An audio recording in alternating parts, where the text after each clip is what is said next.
ఆ రోజు కమ్యూనిస్టులు అన్నారు తింటాకు తిండి లేదు మీకు అనుబాబు కావాలట అని.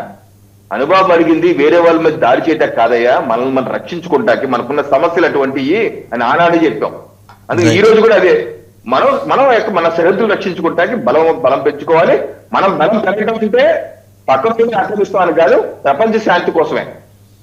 రైట్, థ్యాంక్ యూ రవికిరణ్ గారు, అలాగే పేకేట్ ప్రసాద్ గారు, అంబాసిడర్ డాక్టర్ వినోద్ గారు అండ్ ప్రొఫెసర్ మురళీ మనోహర్ గారు, అందరికీ ధన్యవాదాలు. సో చూసాం కదా, ప్రపంచంలో 2 రోజుల వ్యవధిలో చోటు చేసుకున్న 3 సంఘటనలకి మూల కారణం ఎక్కడో తేలిపోయింది.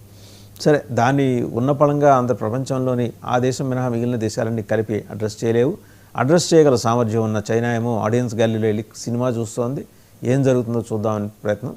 బట్ ఒకటి,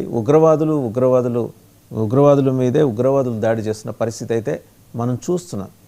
అప్పుడెప్పుడో మహాభారతంలో చదువుకున్నాం, ఫలానా ఒక సామాజిక వర్గంలో ముసలం పుడుతుందని. అలా ముసలం పుట్టింది, ఉగ్రవాదుల్లో ముసలం పుట్టింది. వాళ్ళే నిర్జించుకునే ఒక భీకర సన్నాహక వ్యవస్థ తయారవుతుంది. సరే, దీన్ని శాంతికాముక దేశంగా భారతదేశం చూస్తూ ఊరుకోవడమే కాదు, ఎందుకంటే మన మీద కూడా దాని దుష్ప్రభావం పడే